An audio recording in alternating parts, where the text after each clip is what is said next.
সুপ্রভাত সবাইকে। কেমন আছো সবাই? আশা করছি তোমরা সবাই ভালো আছো, আর আমরাও বেশ ভালো আছি। আমার আরও একটি নতুন ভ্লগে আবারও তোমাদেরকে স্বাগত জানাচ্ছি। তো আজকে কিন্তু কোনো ভ্লগ ভিডিও নয়, কোনো রান্নাবান্না নয়, কোনো ঘর পরিষ্কার নয়, ঘর মোছা নয়, কিচ্ছু নয়। আজকে বেরিয়ে পড়লাম দুজনা মিলে একটু ঘুরতে। আর ঘুরতে কোথায় যাচ্ছি সেটা অবশ্যই তোমরা সঙ্গে থাকো, পাশে থাকো, দেখতে থাকো, তাহলেই বুঝতে পারবে, জানতে পারবে। তবে মাঝে মধ্যে না প্রত্যেকটা সম্পর্ককেই একটু একটু সময় দিতে হয়, জানো তো। কিন্তু এই সময়টা আমরা কখনোই দিতে পারিনি। কারণ যেহেতু মিঠি ছোট, আর মিঠিকে রাখার কোনো লোকজন বাড়িতে নেই, কারণ একমাত্র আমার মা, আমার শাশুড়ি মাই ভরসা বলতে পারো মিঠির জন্য। আর যখন শাশুড়ি মা আসেন তখন কাছে ধারে কোথাও যাই, কিন্তু মা আসাতে একটু দূরে যেতে পারছি। তো একটু যাচ্ছি বাড়িতে, মানে আমার বাবার বাড়িতে, কারণ বিশেষ একটা কাজ পড়ে গেছে, তার জন্য যেতে হচ্ছে। নিজের পার্সোনাল কাজ বলতে পারো। তো এখানে যথারীতি দেখো খোয়ায় এসে পড়লাম, এসে টিফিন খাচ্ছি। আর এই দোকানের টিফিন আমাদের ভীষণ ভালো লাগে। যখনই আমরা আসি এখানে, মানে যখনই আমরা বাড়ির দিকে যাই, এই দোকান থেকেই কিন্তু টিফিনটা খেয়ে যাই। তো দেখো টিফিনে আছে তরকারি, বুটের ডাল, আর হচ্ছে তোমার লুচি, আর ছিল একখানা রসগোল্লা। তো প্রচণ্ড খিদে পেয়ে গেছিলো। আর এই মুহূর্তে এতটা গরম লাগছে, কারণ কারণ টেম্পারেচার এখন চলছে 35-36, জানো তো। তো আমাদের এভাবে বেরোনোটা কি উচিত হয়েছে তোমরা এবার বলবে?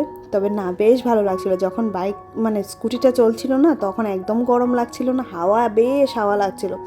কিন্তু যেই মুহূর্তে এটা থামছে তখন একটু গরম গরম লাগছিল। কিন্তু এটাও মানে দেখার দরকার আছে না, প্রত্যেকটা জিনিস কিন্তু একবার ফিল করার দরকার আছে, কি বলো তোমরা? আর যখন একজন আরেকজনের হাত, ওই যে বললাম প্রত্যেকটা সম্পর্ককে একটু একটু সময় দিতে হয়, তার জন্যই বেরিয়ে পড়লাম বলতে পারো। তো নিজেদের মতো নিজেরা কখনোই বেরোনো হয়নি। বিয়ের 11 বছর 11 বছর হওয়ার পর এই সুযোগ পেলাম নিজেদের মতো নিজেরা একটু সময় কাটানোর। তো সেই সুযোগটা ছাড়ি কেন বলো তো? আর আজকে যেহেতু বৃষ্টি নেই, তার জন্য এরকমভাবে বেরোলাম। চাইলে গাড়ি নিয়ে বেরোতে পারতাম, কিন্তু আমি আর আমার মিঠির পাপা এমন একটা মানুষ যে আমরা আমাদেরকে যেরকমভাবে এরকমভাবে তৈরি করে তুলছি যে যে কোনো পরিস্থিতিতেই যাতে আমাদের কোনো কষ্ট না হয়।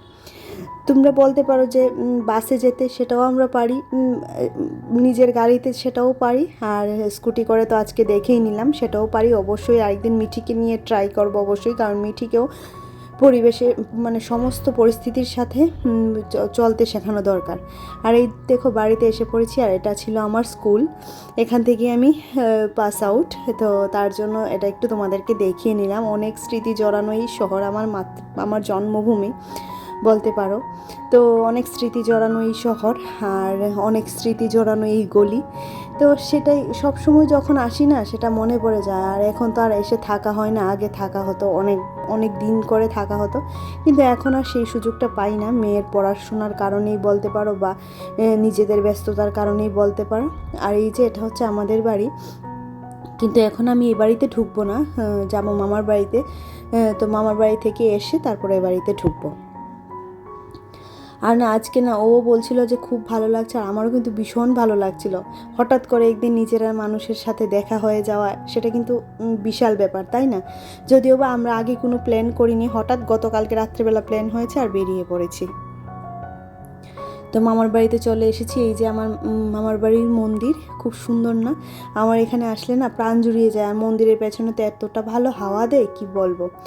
তো দেখো এবার ছোটো মামার ঘরেই ছিলাম এতক্ষণ, এখন যাচ্ছি মেজো মামার ঘরে। বাট মেজো মামার ঘরে কিন্তু বাড়িতে কেউই নেই, একমাত্র দিদা আছে। কারণ মেজো মামা, মেজো মামি, মামা তো ছোটো বোনটা সবাই আগরতলা গেছে আমার বোনের বাড়িতে, সবাই ওইখানে রয়েছে, আর আমরা চলে এলাম এদিকে। আর দিদা এই যে পূর্ণিমার দিন সত্যনারায়ণের পুজো দিয়েছিল, তো তার প্রসাদও খেয়ে নিলাম।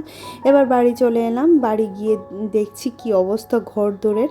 তো সেটাও অবশ্যই তোমাদের সাথে তোমাদেরকে দেখাবো। আর এই প্রথম মা বাড়িতে নেই, আর বাড়িতে এলাম, কীরকম জানি লাগছিল। খুব বেশি একটা কীরকম বলবো, ভালো লাগছিল না, জানো তো। তারপরেও আসতে হয়েছে, বললাম একটা কাজ ছিল, তার জন্যই আসতে হয়েছে। তো একবারে মার ঘরটা একটু খুলে দেখি কি অবস্থায় আছে। তবে ঘর দূর তো আর খুব বেশি ভালো থাকবে না, কারণ মা তো অনেক দিন ধরেই বাড়িতে নেই, তার জন্য ধুলাবালি একদম পরে একাকার হয়ে আছে। তো মা যখন আসবে তখন আবার পরিষ্কার করবে একদিন লাগিয়ে, তারপর তো আছি। আর এখানে দেখো আমার লেবু গাছে কি লেবু ধরেছে, এটা আমার মানে বাবা থাকার সময়ের গাছ জানো তো, কিন্তু বাবা থাকতে এটাতে লেবু ধরেনি মনে হয়, আমার ঠিক মনে নেই, তবে এখন এটাতে প্রচুর লেবু ধরে। আর আমি অনেকগুলো লেবু নিয়ে যাব জানো তো, কারণ লেবুর জলটা আমি খাই, কারণ আমার শরীরে মানে বললাম যে অনেক সময় জল শূন্যতা দেখা দেয়, তখন লেবুর জল খেতে হয় আমার। তো ভাবলাম এখান থেকেই নিয়ে যাই। আর মা তারা যেহেতু এখন বাড়িতে নেই, লেবু খাওয়ার লোকও নেই, আর লেবু একমাত্র আমার বোনই খায়। তো যথারীতি মার বিছানাতে একটু শুয়েছিলাম, শুয়ে আধ ঘন্টা ঘুমিয়েছি, কিন্তু কারেন্টের এত উৎপাত ঘুমোতেও পারিনি ঠিকঠাক করে। তো চলো এবার চলে যাই মামার বাড়িতে আবার, তারপর মামার বাড়িতে সবাইকে টাটা বাই বাই করে বেরিয়ে যাব। আসলে কি জানো তো, এভাবেই মানে জীবনটা যদি কেটে যেত সব নিজের মানুষের সাথে, তাহলে বেশ ভালো হতো, তাই না?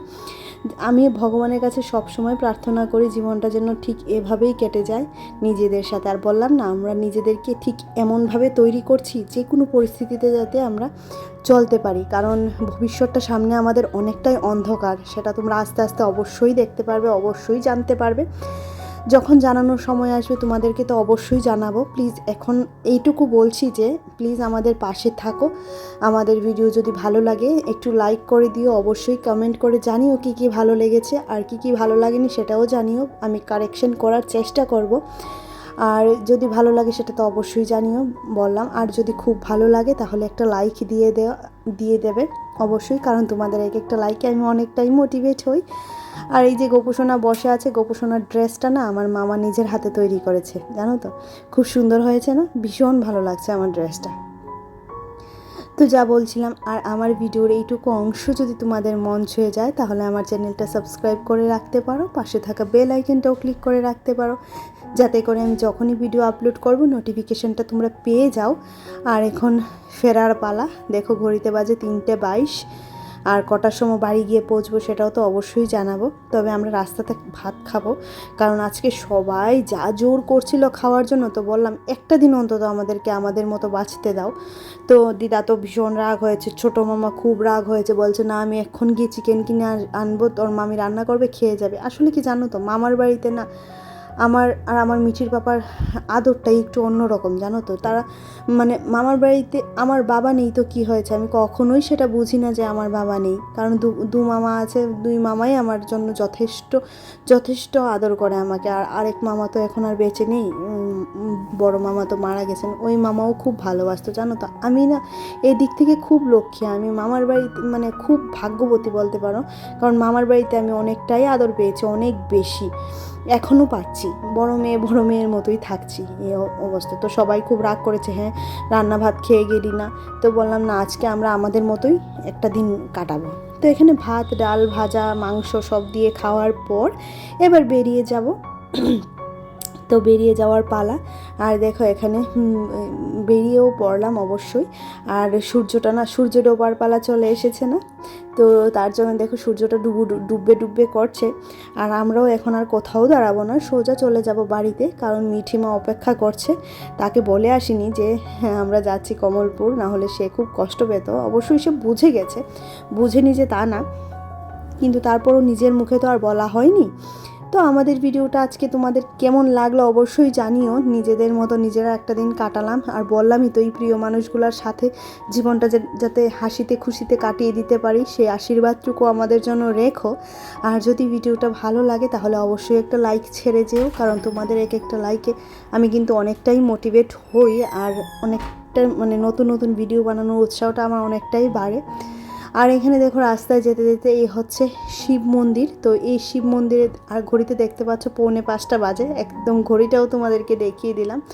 এই শিব মন্দিরে আমরা যাওয়ার সময় আসার সময় প্রণাম করে যাই, সবাই করেন, এই শিব মন্দিরটা খুবই জাগ্রত, তো আমরাও প্রণাম করে নিচ্ছি। আর এই যে এখানে একটু দাঁড়িয়েছিলাম, কারণ জল খাবো আর প্রণাম করব, তারপর আবার ছুটবো আর একদম সোজা বাড়িতে। এখন আর কোথাও থামবো না, কোথাও দাঁড়াবোও না, সোজা চলে যাব বাড়িতে। আর এই যে এবার এদিক দিয়ে যাব, তো চলো যাওয়া যাক। আর আমাদের মিঠির পাপার প্রচণ্ড গরম লেগে গেছে, বলছে হ্যাঁ অনেকটাই গরম লাগে, তবে আসা যাবে কিন্তু। খুব ভালো লেগেছে, মানে স্কুটি দিয়ে জার্নি করে এতটুকু দূর ভীষণ ভালো লেগেছে, খুবই ভালো লেগেছে। মনে করো প্রায় 100 কিলোমিটারের মতো কিন্তু আমাদের মানে যেতে যেতে আসতে প্রায় 180 কিলোমিটারের মতো তো হবেই, বা 190ও হতে পারে, হ্যাঁ এরকম হয়েছে। তাও জার্নি কিন্তু আমাদের একদমই গায়ে লাগেনি, জানো তো, খুব ভালো লেগেছে। জার্নি বলে বোঝাই যায়নি। তো চলো আজকের মতো, আর এই যে মেয়ে বাবাকে পেয়ে খুবই খুশি, আজকের মতো টাটা বাই বাই।